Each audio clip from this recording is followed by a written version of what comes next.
मैं कुरान हूँ। मैं सिर्फ पढ़ी जाने वाली किताब नहीं हूँ, मैं जिंदगी को बैलेंस सिखाता हूँ। सब्र, इंसाफ और रहमत मेरे हर पन्ने में सांस लेते हैं। मुझे समझा जाए तो इंसान खुद को समझ लेता है। मैं जमीन पर बिछता हूँ ताकि घमंड खड़ा न रह जाए। हर सजदा याद दिलाता है कि असली बुलंदी झुकने में है। एक दिन ऐसा आएगा जब रात बहुत लंबी होगी, लोग बार बार सोकर थक चुके होंगे और एक धुआं पूरी दुनिया को घेरेगा। जानवर अपनी खेतियों की तरफ भागने के लिए बेकरार होंगे।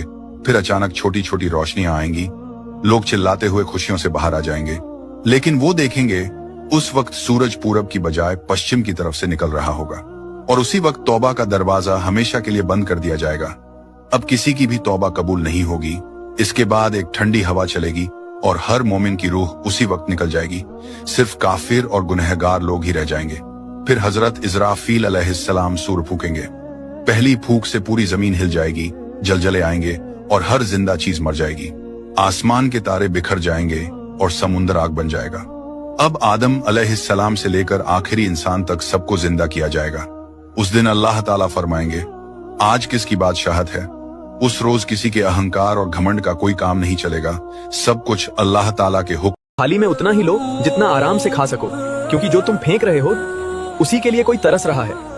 मेरी आवाज में तुम इतना खो गए कि अजान भी तुम तक नहीं पहुंची।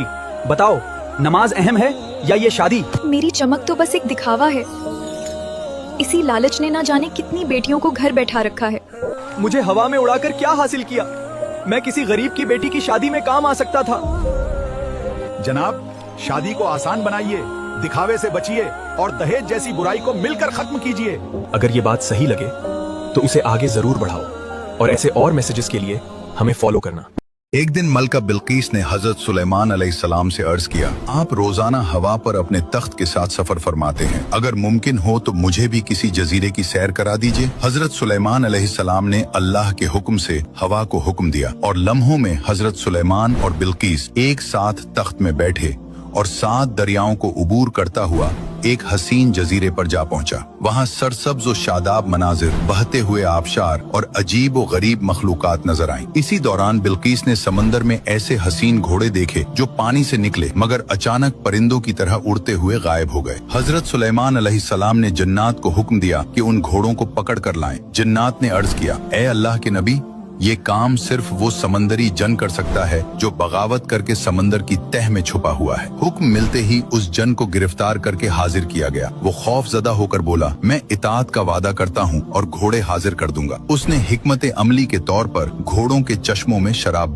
मैं नमाज हूँ। जैसे ही तुम सजदे में जाते हो, मैं तुम्हारे फेफड़ों में फंसी बासी हवा को बाहर निकाल देता हूँ और उसे ताजी ऑक्सीजन से भर देता हूँ। मैं नमाज हूँ। सजदे में जाते ही मैं तुम्हारी कलाई की दबी हुई नसों को खोलकर तुम्हारे पुराने दर्द को हमेशा के लिए खत्म। जब हमारे प्यारे नबी सल्लल्लाहु अलैहि वसल्लम को हजरत जिब्राइल ने एक ऐसी खबर दी जिसे सुनते ही नबी पाक की आंखों से आंसू बहने लगे। आखिर वो खबर क्या थी, आइए जानते हैं। एक बार नबी करीम सल्लल्लाहु अलैहि वसल्लम ने बीबी फातिमा रजी अल्लाहु अन्हा से फरमाया कि जिब्राइल अलैहिस्सलाम ने मुझे बताया है कि मेरी उम्मत भी जहन्नुम में जाएगी। बेटी फातिमा, मुझे अपनी उम्मत का गम सताता है और मैं अपने रब से दुआ कर रहा हूँ कि अल्लाह उन्हें माफ कर दे और जहन्नुम से आजाद कर दे। ये कहकर आप सजदे में चले गए और रोने लगे, साथ ही दुआएं करने लगे, या अल्लाह मेरी उम्मत के गुनाहगारों पर रहम फरमा और उन्हें जहन्नुम से आजाद कर दे। तभी अल्लाह की तरफ से हुक्म आया कि ऐ मेरे महबूब, गम ना कर, मैं तुम्हें इतना अता करूंगा कि तुम राजी हो जाओगे।